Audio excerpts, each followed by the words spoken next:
Buenas tardes, bienvenidos a la sala divergente. Hola, hola, Nosotros, hola Paula Lerús, ¿qué ¿qué tal? tal? Muy bien, muy bien. Buenas tardes a todos nuestros oyentes. Pues, Eh, ya pues ya estamos en el programa número estamos en el 27. programa, sí. Ajá, muy bien, muy bien. Bueno, pues este programa lo hemos titulado como Los Guerreros de la Libertad, que por cierto el título fue propuesto por nuestro invitado de hoy, Manuel Robledo, con el cual contactaremos ahora. Y bueno, muchos de los que escucharán este programa ya sabrán más o menos quién fue Carlos Castaneda, ¿no? Este antropólogo peruano, estudiante de la Universidad de California, irrumpió a lo grande con su libro Las enseñanzas de Don Juan. A partir de aquí y desde el ambiente social y cultural de los años 60, Castaneda se convierte en referente literario. Sus escritos nos describen el mundo mágico de los brujos del México antiguo, las plantas de poder psicodélico, el camino del guerrero, de la mano de Juan Matus, un hombre de poder, tal vez un nahual. Y bueno, entonces tenemos a alguien invitado desde Málaga. Su nombre es Manuel Robledo, ¿verdad, José? Así es, nuestro amigo Manuel Robledo. Bueno, buenas tardes a todos los que estén escuchando. Manuel Robledo desde Málaga, efectivamente, y vengo a compartiros una charla sobre el personaje, aunque yo el personaje, como he comentado con José, no es lo interesante ni lo importante para mí. Para mí el personaje no es lo importante. Es más la enseñanza implícita en cada uno de los libros de este personaje, Carlos Castaneda, en el que hace poco, pues bueno, leí fue un vídeo que volcaron, no me acuerdo del nombre, que es un libro que se llama La vida secreta de Carlos Castaneda, en el que, bueno, no sé si puedo seguir comentando al respecto o tenéis que Sí, hacer... sí, por supuesto. Ah, que, Claro que sí. que me ha resultado curioso e interesante todos los datos que vuelca este señor. ¿Cómo se llamaba, José? Manuel Carballal, creo que Es, hablas de Manuel allá Carballal, ¿no? ha hecho una buena labor de investigación, verdaderamente, pero noto en falta un montón de elementos bueno, que por lo menos lo que he escuchado, porque su libro no lo he leído, pues la verdad lo he hecho en falta, ¿no? Yo creo que la figura de Carlos Castaneda ha sido tan vilipendiada y tan ensalzada en ambos sentidos que creo que ninguna de las dos tienen la fuerza o la fortaleza, digamos, o la veracidad que un personaje, y repito que el personaje para mí me es intrascendente, de todos los libros que él ha escrito, lo más importante son las enseñanzas implícitas en ellos. La entrevista que hace este señor o los datos que pone este señor Carballal en su libro, hombre, me parece interesante, pero no deja de ser la opinión de unos informadores que bajo su propia perspectiva más acertada o menos acertada, bueno, pues han volcado esas opiniones que no me parecen ni bien ni mal. Simplemente que la realidad de estas personas, las que él entrevistó, los datos en lo que él ha recabado, pues le falta el ingrediente, digamos, más esencial o más existencial que quizás estos informadores o los datos en lo que el señor Carvajal ha recabado, pues le he hecho en falta, la verdad.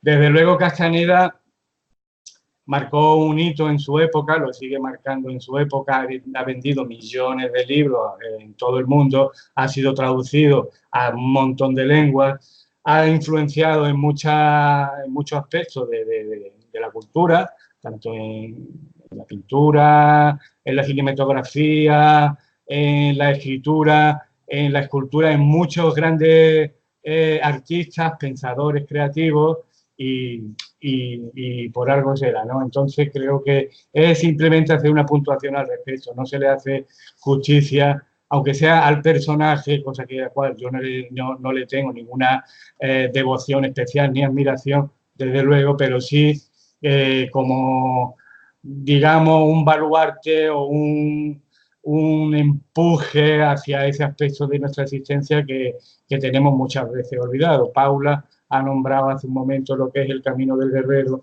y el camino del guerrero en sí puede parecer una cosa como, sonar como muy romántica, ¿no? Muy, no sé, muy así, como muy fantástica. Muy legendaria, ¿no? O muy legendaria, ¿no? El camino del guerrero en sí, como yo lo tengo concebido, como yo lo llevo recorriendo hace tiempo, no es ningún camino en concreto que haya que recorrer, es un camino que te lleva hacia ti mismo, hacia tu propia existencia, hacia tu propia percepción, hacia tu propio desengaño incluso y desencuentro con respecto a las cosas que pensaba o que creía que estaban establecidas de una manera determinada, y que recorriendo ese camino interno, que es el camino verdaderamente del guerrero, pues se han ido desmoronando poco a poco y me ha proporcionado, por decirlo así, algo que siempre estaba en mi existencia, una percepción de la existencia, de la realidad, de la vida, de lo que es el ser humano, desde otra perspectiva que no es ni mejor ni peor que ninguna otra, pero me ha dado la libertad suficiente para no condicionarme a ninguna idea concreta ni ninguna creencia concreta, puesto que todo eso ha sido eliminado y lo único que queda es un ser humano aquí, visible, esta apariencia de ser humano, en el que la conciencia o la percepción que pueda tener de las cosas, pues está ahí presente y vivo la vida, vivo la existencia del experimento de una manera totalmente en libertad, sin estar condicionado por ideas y creencias previas de cómo pueden ser las cosas de las que percibo.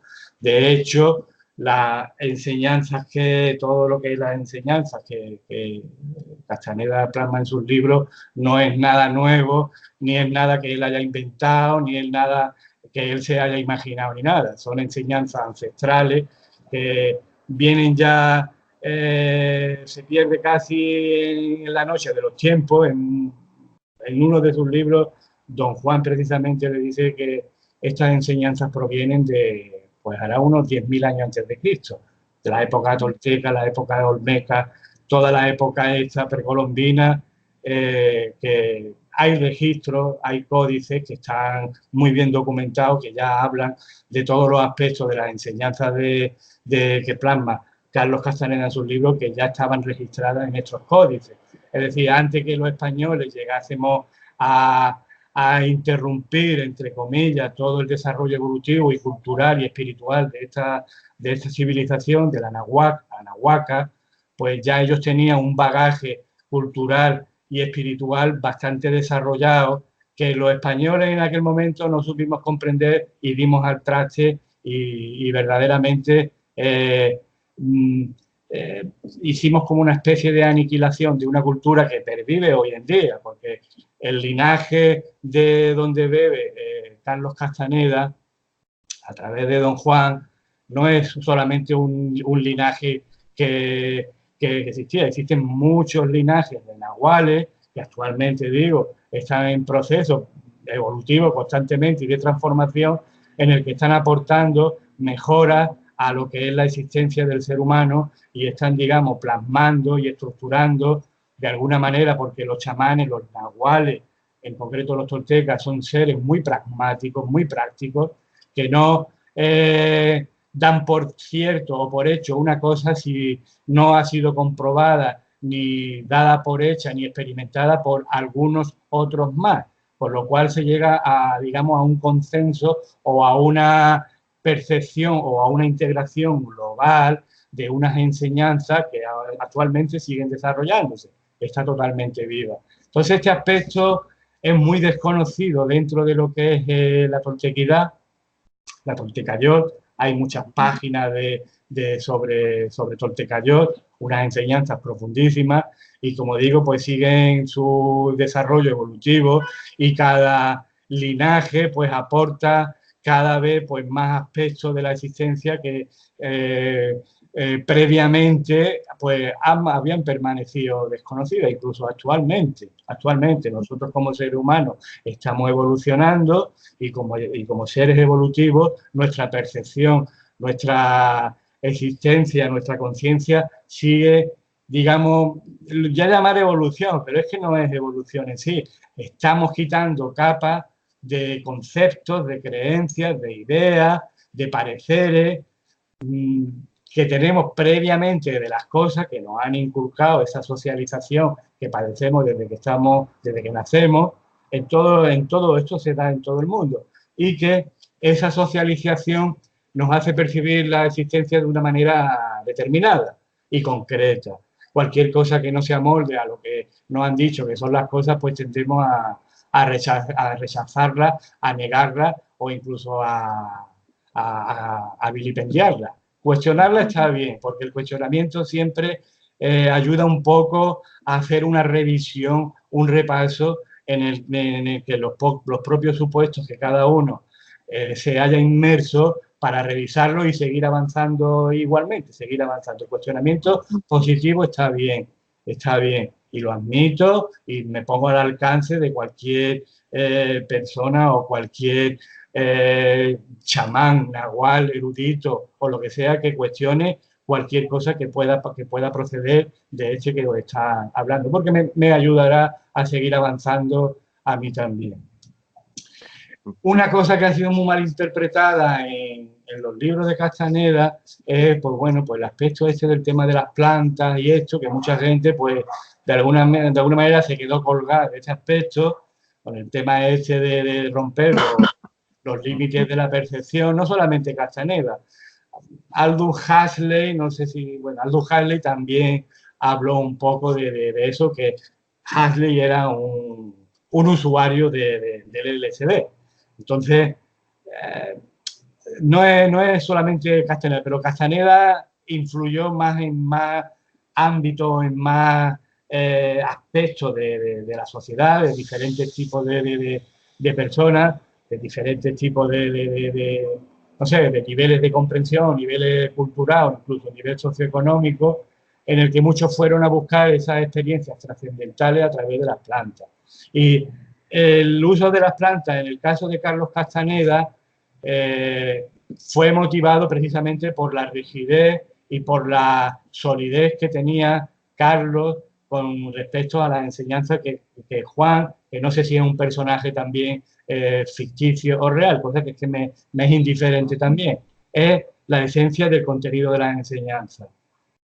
Don Juan empleó las plantas en principio con Carlos Castaneda para romperle esa rigidez conceptual, mental que tenía sobre lo que era su propia realidad. Don Juan era un vidente, un nahual vidente, todos los nahuales son videntes, vio en Carlos Castaneda cierta configuración energética que lo empujó a adoptarlo como aprendiz suyo, aprendiz de nahual. Sería, digamos, el sucesor, el que iba a seguir el linaje de nahuales.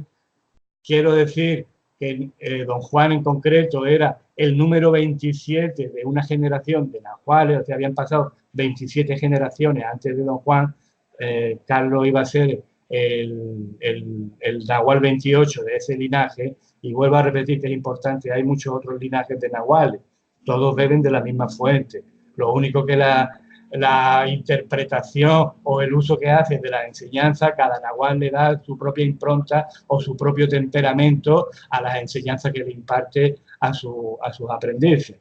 Unos nahuales serán más digo yo, más alegres, más risueños, otros serán más serios, otros serán más irascibles, otros serán más tolerantes, otros menos tolerantes, hay de todo. Pero pues sí, es cierto, perdona Manuel, sí, porque según relataba Castaneda con sus libros, pues había nahuales, por ejemplo, bromistas, otros muy apesadumbrados. Sí. En fin, me resultó curioso saber esto, ¿no? De que cualquier persona aparentemente normal podría ser un nahual, ¿no? Sí. Y luego otra cosa que me llamó la atención es una serie de conceptos de disciplina para seguir el camino del guerrero, ¿no? sí, como es borrar la historia personal, perder la importancia personal, sí, acabar con las rutinas, sí, tener a la muerte como consejera, sí, hacernos responsables de nuestros actos, no sí, ponernos al alcance sí. y el camino del corazón. O sea, son cosas así un poco que, entre otras, ¿no? Todo Que esto, se ve que hay una disciplina previa y no es fácil, ¿no? no, todos estos aspectos que estás comentando están, digamos, establecidos en lo que la toltequidad llama la regla. La regla sigue unos patrones determinados de enseñanza en el que todos estos aspectos que tú acabas de comentar son un mundo y un trabajo interno en sí en cada uno de ellos. Es decir, es un proceso en el que los nahuales establecen lo que es la diferencia entre el tonal y el nahual. El tonal es el aspecto en el que incluye todo lo que es conocido, ¿no? No solamente todo lo que conocemos exteriormente de lo que son las cosas, de lo que son este mundo, todos los objetos, sino incluye también a uno mismo, todo lo que pensamos, todo lo que sentimos, todo lo que podemos o queremos proyectar a los demás. La importancia personal, como has dicho, es uno de los aspectos fundamentales. La importancia personal no es más que el ego, para que la gente entienda. Es el ego, es decir, el ego pues tiene unos condicionamientos propios de la propia educación, no solamente de la que hemos recibido, sino la que llevamos como bagaje, digamos, genético, se podría decir también. Es decir, es un condicionamiento que nos hace pensar, sentir e incluso manejarnos y tener emociones concretas cuando percibimos o interpretamos las cosas de manera concreta, tanto las que recibimos como las que respondemos, a la que le damos respuesta. Respondemos siempre de la misma manera a los mismos estímulos. Entonces, el ego siempre responde de esa manera y no sabe hacerlo de otra manera si no se le enseña, digamos, de alguna manera a reconocerse a sí mismo para que se haga a un lado y la parte esencial, la parte esa espiritual, la parte del ser, la parte del nahual, vaya tomando lugar poco a poco y tome las riendas de la existencia, ¿no? De tu vida, de la existencia, de tu existencia. Entonces, como he dicho hace un momento, los nahuales toltecas, de la toltecayor, pues hace, digamos, una distinción entre la parte material, lo que es el tonal, y el nahual. No se puede acceder a la parte espiritual, a la parte más trascendental, más incognoscible, porque hay que primero limpiar el tonal. Es decir, perder la importancia personal, los 4 acuerdos del doctor Ruiz hablan de 4 aspectos de ellos. Es un libro muy conocido, todo el mundo seguramente lo reconocerá. Habla de perder la imagen de sí mismo, nos hacemos una imagen y queremos que esa imagen concuerde con lo que los otros quieren que vean de nosotros, por lo cual nos hacen pensar y ser de una manera determinada para que ser aceptados por los otros y para aceptarnos a nosotros mismos. Y hay otra parte lo que es la enseñanza del tonal es amplia, porque Sí, abarca, por ejemplo, acabar con las rutinas, ¿no? O sea, claro, porque abarca todo lo conocido. No es que no es acabar con la rutina en sí, eso hay que comprenderlo también. ajá, Quiero hacer un inciso y comentar que la obra de Castaneda fue escrita por un brujo. Entonces la obra tiene que ser leída como brujo también, porque si no lo que te vas a quedar ahí es un poco ahí en esta superficialidad, digamos. No ahondas un poquito más allá de lo que los simples palabras o conceptos implican. Si estás digamos, en un estado de conciencia determinado, un estado brujeril, entre comillas, por decirlo así, vas a comprender mejor esa enseñanza. Y por eso digo, yo no se las atribuyo a Carlos Castaneda, puesto que son muchísimos anteriores a Castaneda. Lo que sí es un trabajo arduo digamos, de pérdida de la propia individualidad, pérdida de la importancia personal, es perder, digamos, desprenderse del ego. Pero es que hago un paralelismo con la enseñanza advaita, que estoy ahora profundizando en ella porque me parece bastante interesante y va mucho a colación con la enseñanza de la Toltecayor, que el advaita pues también señala lo mismo, el perder esa individualidad como individuo para realmente dejar que esa manifestación universal, manifestada en esa apariencia que somos como personas, pues tome su lugar.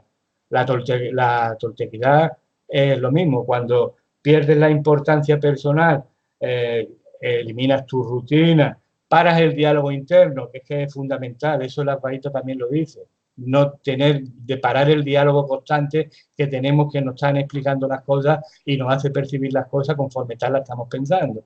Es más, no nos damos cuenta ni que estamos pensando, pero sí estamos interpretando y automáticamente estamos interpretando un universo, pero el universo que lo tenemos ya preinstalado, digamos, o preconcebido de cómo son las cosas. Pero no solamente las cosas materiales, sino de lo que vemos y percibimos de los demás, que nos hacen emitir juicios automáticos. Esa automaticidad, también Gurdjieff hablaba de eso. Es curioso que grandes tradiciones señalan lo mismo, pero no responder automáticamente a los requerimientos que este universo nos requiere, porque cada vez que actuamos automáticamente lo que estamos fortaleciendo es la importancia personal, el ego. Creemos que las cosas que pensamos son como tal las estamos pensando y no nos paramos ni siquiera a indagar un poquito que si lo que creemos de las cosas realmente es así o no es así, por lo menos cuestionarse a uno mismo y hacer un trabajo interno fuerte para quitar esos velos, que la vida va a seguir siendo la misma mientras estés viviendo en estos cuerpos, pero la percepción de la existencia, lo que es lo trascendente, lo que realmente eres, eso tiene que aparecer porque siempre está ahí y cada uno por sí mismo lo tiene que descubrir. Ningún método, ninguna enseñanza,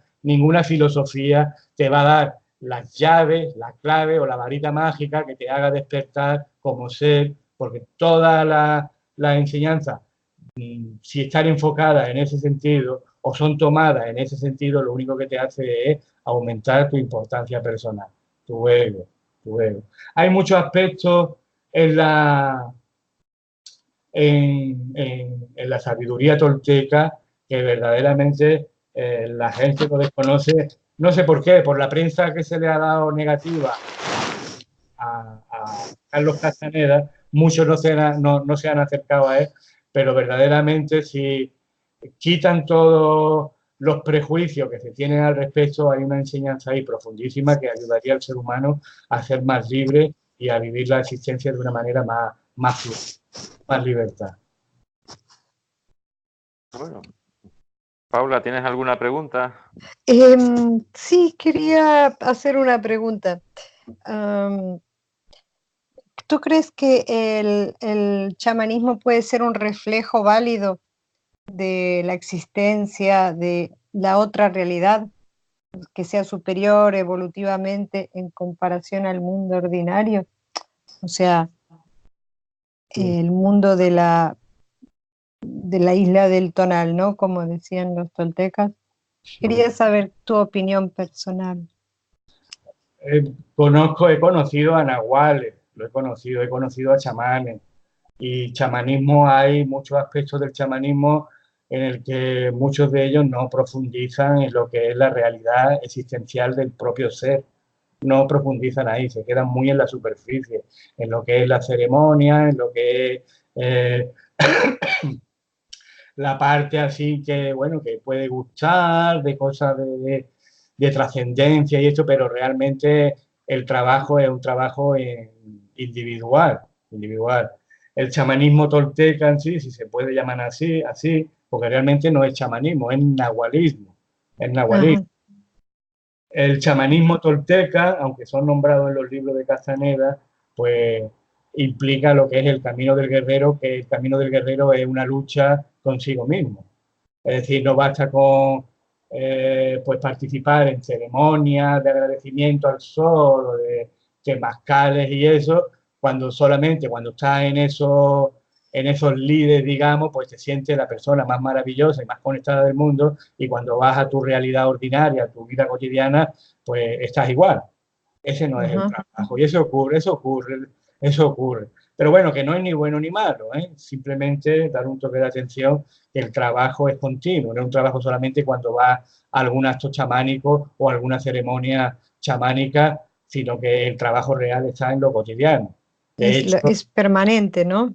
es permanente, claro. De hecho, el tonal, la parte material, la parte que se conoce, todo lo conocido, es lo que te da la llave, digamos, o el impulso de conocer cómo es el tonal, cómo te influye tu tonal, cómo estás configurado tú y cómo reacciona a ese tonal, porque una vez que sabes cómo funciona ese tonal y cómo influye en ti y en los demás, puedes hablar de espiritualidad. Mientras tanto, no hay mucha espiritualidad que veo yo que está totalmente impregnada de tonal, de mucha importancia personal, de mucho querer figurar, de mucho querer estar como en posesión de la verdad, y la verdad en sí no la tiene nadie que diga esto es la verdad cada uno la tiene que encontrar en sí. Y el camino del guerrero, dicho de esa manera, es una vía para encontrarte a ti mismo, igual que hay muchos otros, desde luego. Y una cosa que quería preguntarte, ¿cómo definirías el punto de encaje? Ese que hace tanto hincapié Juan Matus.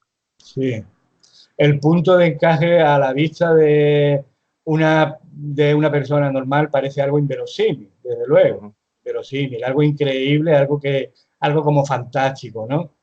Sí. Pero realmente, fíjate, el Vedanta Advaita habla de un punto del sentimiento, digamos, que el Vedanta Advaita lo sitúa en el lado derecho del cuerpo, a unos centímetros del cuerpo. En la toltequidad lo sitúan en la parte trasera izquierda a unos 10 centímetros. Vale. Hay similitudes y no hay similitudes, pero verdaderamente, la percepción que tenemos de esta realidad viene condicionada por las ideas que tenemos de las cosas. El punto de encaje particularmente, sí he notado, no lo he percibido, pero sí he notado variaciones en la percepción y en la comprensión de las cosas cuando o ustedes mismos lo habéis comprobado, estáis en cierto estado que percibís las cosas o las sentís de otra manera. Ese es un movimiento del punto de encaje. Que esté situado en ese punto ahí en concreto, no lo sé. Lo que sí hay es variaciones de percepción y de comprensión de las cosas dependiendo de dónde esté situado. Sí, de hecho decía que al soñar pues se movía un poco el punto de encaje, ¿no? Sí, sí. A mí incluso se podría controlar un poco el ensueño, ¿no? Sí, yo ahí en ese ámbito es que no me gusta ser pretencioso. He tenido experiencias varias muy fuertes. Yo ni me he acordado del punto de encaje ni nada de eso porque no era yo consciente de ese aspecto, pero sí ha habido variaciones en el sueño en el que he tenido cierta capacidad de conciencia y de control en ello. Cierta capacidad de conciencia y de control. Eso lo como una especie de sueño lúcido, ¿no? Quizás. Sí, pero siendo consciente en ese sueño. De hecho, el Advaita, tú fíjate, el Advaita dice que los ñanis, que son hombres de conocimiento, al igual que los nahuales son hombres de conocimiento, dicen que el ñani es consciente tanto cuando está en la vigilia como en el sueño con sueño, como en el sueño profundo. Sigue siendo consciente. ¿Por qué? Porque ha perdido su individualidad. Está, digamos, fundida con esa totalidad, aunque esté en una apariencia de un cuerpo, pero está fundido y habla las escrituras antiguas, el Vedanta, las escrituras vedánticas hablan de eso, es consciente incluso en los sueños, pero es que los nahuales también son conscientes incluso en el sueño. De hecho, pueden proyectar su ser de ensueño, yo no lo he hecho, he tenido experiencias muy así, pero tampoco las quiero catalogar así porque no, han sido muy evidentes, pero no. Los nahuales toltecas, ellos al conferirle conciencia al ser del ensueño, lo pueden proyectar, o sea, para ellos la vigilia y el sueño son iguales, no hay diferencia entre la vigilia y el sueño. Entonces eso puede parecer muy también, muy fantástico, como algo como muy afín de ciencia ficción, ¿no?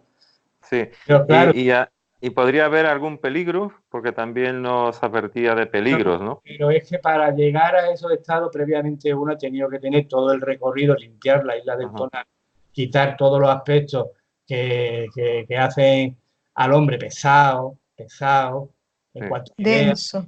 Claro, en cuanto a ideas, creencias y esto para llegar a esos estados. Porque si lo hace estando con esa pesadez, los chamanes hablan del volador, la gnosis habla de los arcontes o no sé qué.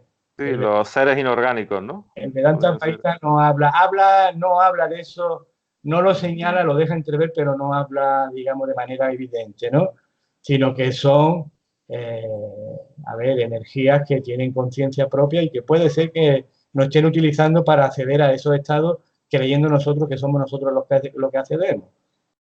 No sé si me explico. Sí. Claro, Sí, entonces creo que sí. claro, cuando ocurren esas cosas o esas experiencias, igual no es tu experiencia, te están utilizando y te están manejando en esos reinos, que ellos son más, saben manejarse más en estos reinos, pero te están inculcando a ti, a tu mente, a tu ego, que tú eres el que está haciendo esa hazaña, por decirlo así, ¿no? Entonces, claro.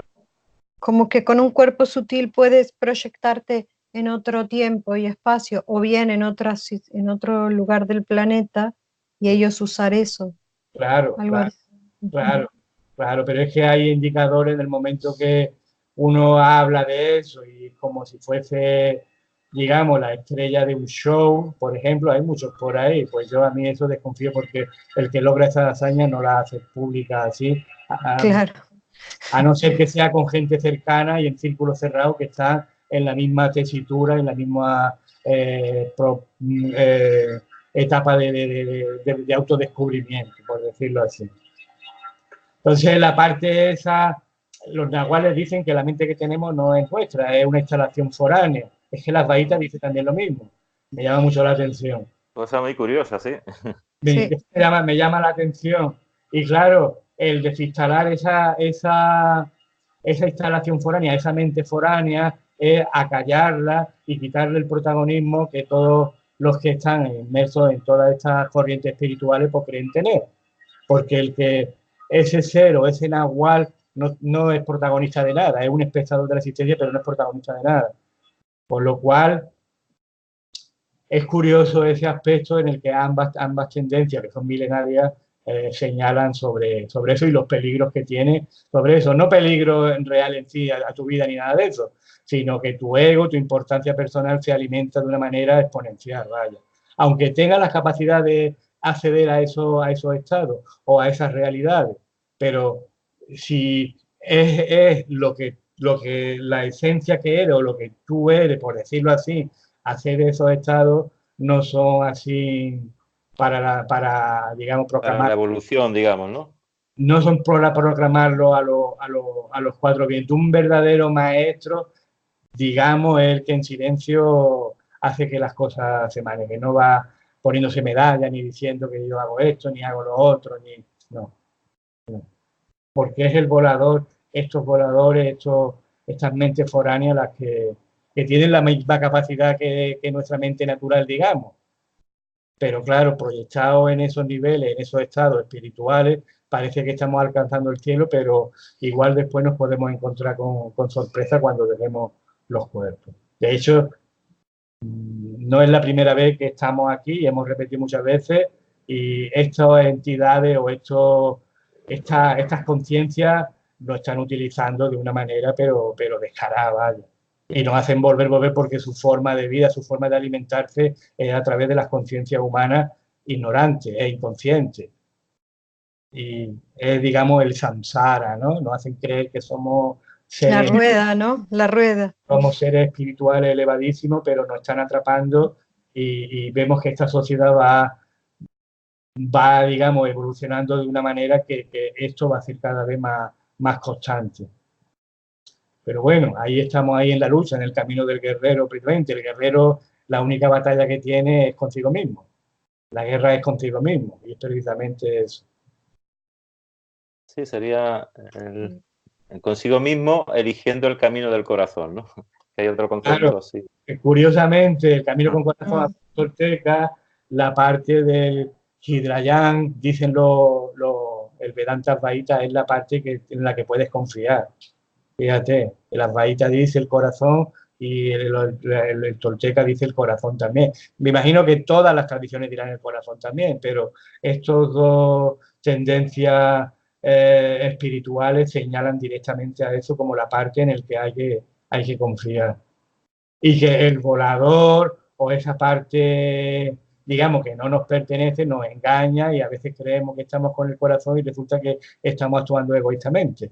Para eso la atención activa que se debe establecer en cada uno para no caer en esas inercias porque a poco que te descuides estás pensando en ti mismo, egoístamente. Y en el Nahual o en la parte espiritual no hay José, no hay Paula y no hay Manuel.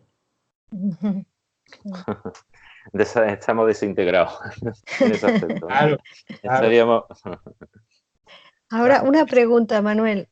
Antropológicamente, los Vedas y todo este conocimiento extendido así horizontalmente, ¿no? En el globo terráqueo, más o menos coinciden en tiempo y espacio, ¿no? Sí, bueno, Los conocimientos estos, porque los Vedas más o menos tienen ese tiempo que has nombrado. ¿Digo bien? el Vedanta, bueno, lo que son los Vedas y esto, según históricamente, está datado a unos 2000 o 3000 años antes de Cristo. Sí. La toltequidad quizás vaya un poquito más atrás, Ajá.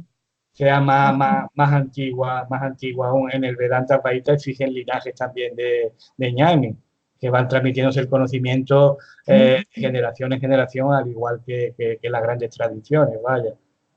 Ok. Sí. Y bueno, otras culturas aparte de esta de la India, en otra parte del planeta, así parecida a la toltequidad y a otros. Sí, puede ser el budismo tibetano, bueno, el budismo en general, el budismo tibetano en particular, tiene aspectos que son, no he profundizado ahí, pero lo poco que así he podido, digamos, recabar un poco, tiene muchos paralelismos también. La parte de los esenios también tiene parte de la parte sufí también, son las grandes tradiciones místicas y metafísicas, pero es que en cada una de ellas el protagonismo de las personas los ha perdido. Siguen un camino con corazón, como escribí hace poco, pero el corazón lo pierden por el camino. Entonces, claro, es que es una lucha constante para no dejarte que tu protagonismo te haga sentir ni mejor ni peor que otro, pero en estos casos se tiende a sentirse distinto a los demás cuando los que están en esos estados ven a los otros igual que si fueras tú mismo. Los O comprendes. sea que podemos entender que la toltequidad sería la impecabilidad, ¿no? Claro, En la comparación impecabilidad con el resto de... claro, claro. El ser impecable nada más es, digamos, el uso adecuado de la energía, el uso adecuado, pero no solo con los actos, con los pensamientos, con las emociones, con las actitudes, con todo lo que es tu manejo en esta realidad. Es que el hacer... Por eso hacía hincapié don Juan en ahorrar energía, ¿no? Ahorra tu Claro, energía. el hacerte impecable es una tarea ardua también, porque una atención constante te hace que esa conciencia que tienes dispersa en todas las cosas que quieres hacer, en la imagen que quieres dar, en la importancia que te da, en toda la idea y conceptos que tienes de las cosas, pues pierda esa conciencia, la invierta en esos aspectos externos y al ser impecable comprendes, pero no dejas nada, digamos, invertido en nada de lo que percibes, ni de lo que sientes, ni de lo que hay exteriormente. Lo tienes en conciencia y cada vez que eres impecable, esa conciencia va aumentando. Y ayuda a parar el diálogo interno. En la meditación ayuda también. La toltequidad tiene métodos también de meditación que ayudan a establecer el silencio interno y muchas prácticas con la naturaleza. Pues como es tan ancestral, ellos empleaban la naturaleza para lograr detener el rum rum constante. Y la contemplación, ¿no? La contemplación es precisamente el aspecto humano en el que cuando contemplas algo no lo estás juzgando, ni lo estás valorando, ni etiquetando, simplemente estás ahí con lo contemplado.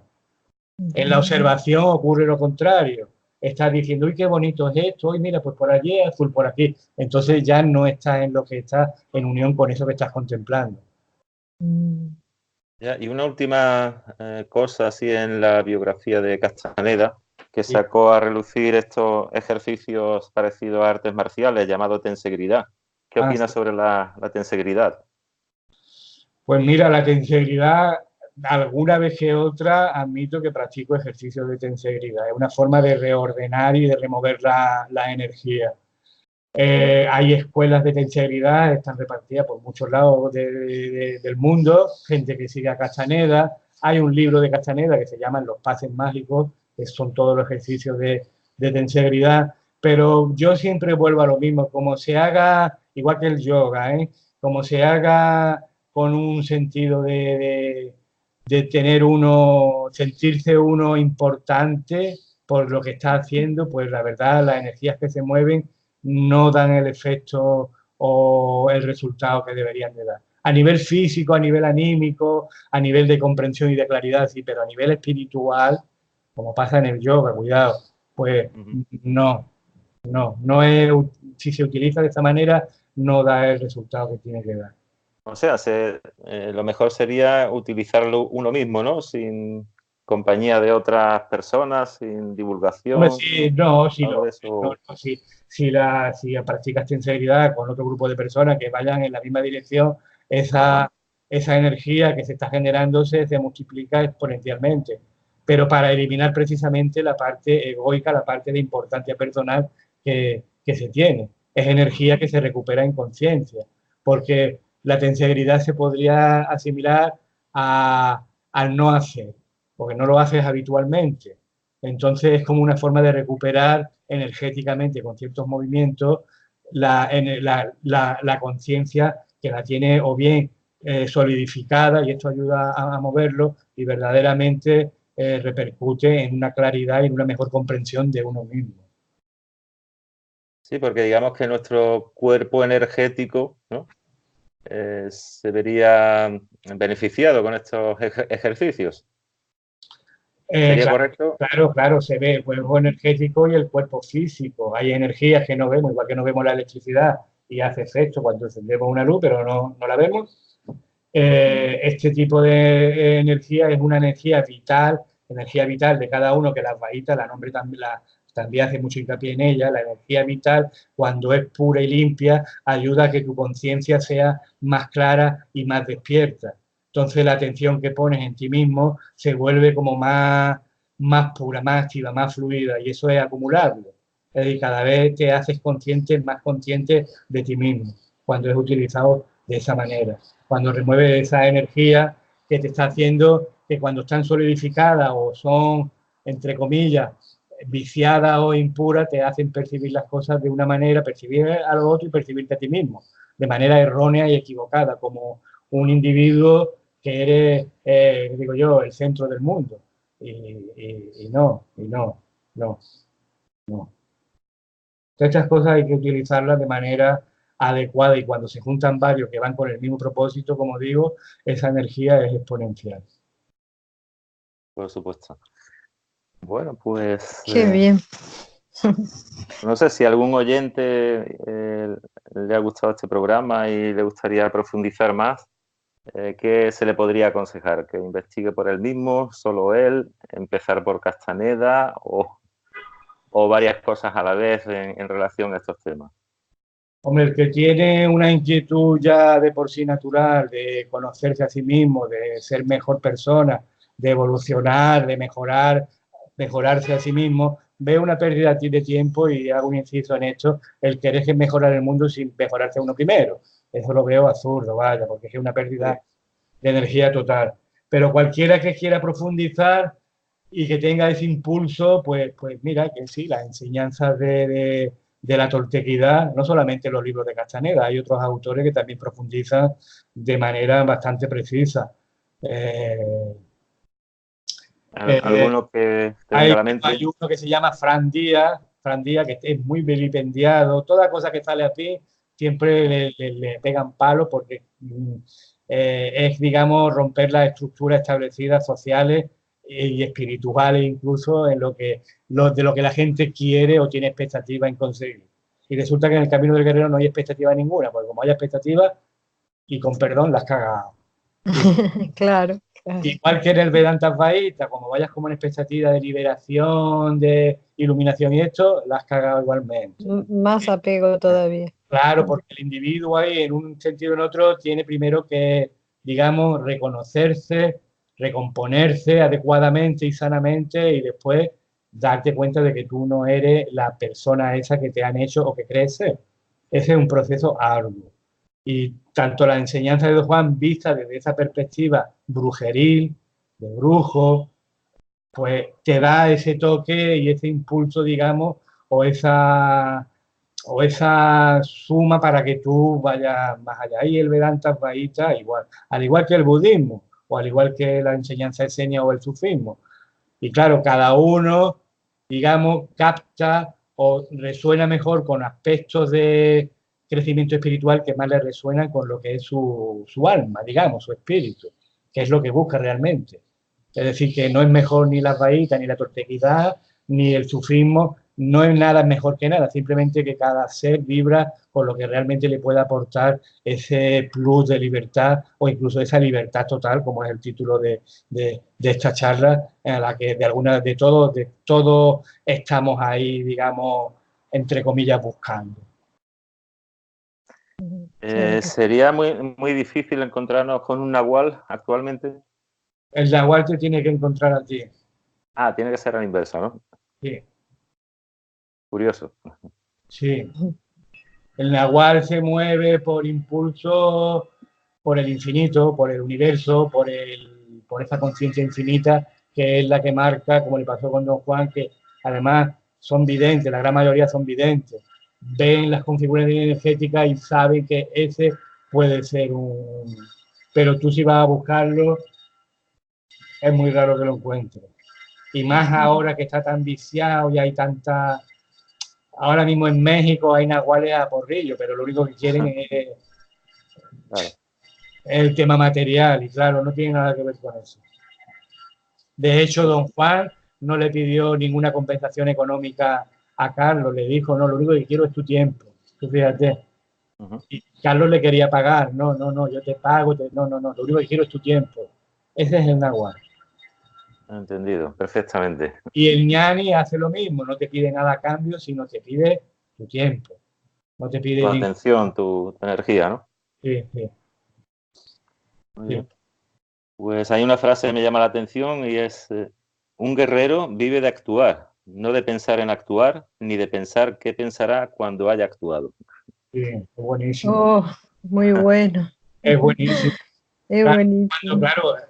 Cuando estás, digamos, en ese punto en el que has superado un montón de obstáculos y has perdido ciertos aspectos de tu ordinariedad, digamos, de tu aspecto personal que te tiene ahí limitado, pues cuando tienes que actuar, actúas no porque en este caso Manuel quiere actuar, sino que hay un impulso superior a ti que te hace actuar de manera determinada, sin mirar después los resultados. Es decir, que si las cosas te salen pongamos bien, no te va a vanagloriar de tu actitud, ni si te salen mal te vas a quejar, sino es un acto puro, sin esperar nada. Eso daría para una charla completa, fíjate. Sí, conlleva bastante de belleza, ¿no? Sí, es muy estético, muy estético. Cuando no esperas nada, ni ganar ni perder de las circunstancias que se te presentan en la vida, lo que estás verdaderamente es viviendo, porque no estás condicionado a que voy a ganar o voy a perder. Eso en sí es un programa completo, José. Ya te digo, cada aspecto que has nombrado antes tiene mucho recorrido. Bueno, pues Paula, si tienes alguna pregunta más. No, la verdad que ahora tengo que ponerme a pensar todo lo Vamos que ha a... dicho Manuel. Pues Muchísimas gracias, Manuel. Decía un maestro América que la mejor forma de pensar es no pensar. Ay. Está muy bien. Bueno, pues muchas gracias, Manuel nada, Robledo. gracias a vosotros y bueno. Si hay algún oyente que quiera saber algo de ti o ponerse en contacto de alguna forma, no sé, si... Hombre, si te preguntan, decir algo. Si te preguntan, si te preguntan a Paula, creo que fuiste Paula, que te ha añadido a mi Facebook, ¿verdad? Sí, claro que sí. Ahí te podemos encontrar para claro, aprender. Le da en mi Facebook, que no es personal, es un Facebook que está abierto ahí, pues bueno, para que quiera. Claro que sí. Sí. Manuel Robledo. y ahí podemos informarnos de todo esto. Sí. Así que, bueno, muchas gracias por esta oportunidad. Yo siempre estoy abierto a este tipo de compartir, porque creo que, bueno, que se puede aportar algo más a la evolución de cada uno y muchas gracias por haberme invitado en esta charla. Muchas gracias, Manuel Robledo, y gracias, Paula. A ti, José. Buenas tardes. Muchas gracias. Buenas tardes. Muchas gracias. Chao. Chao.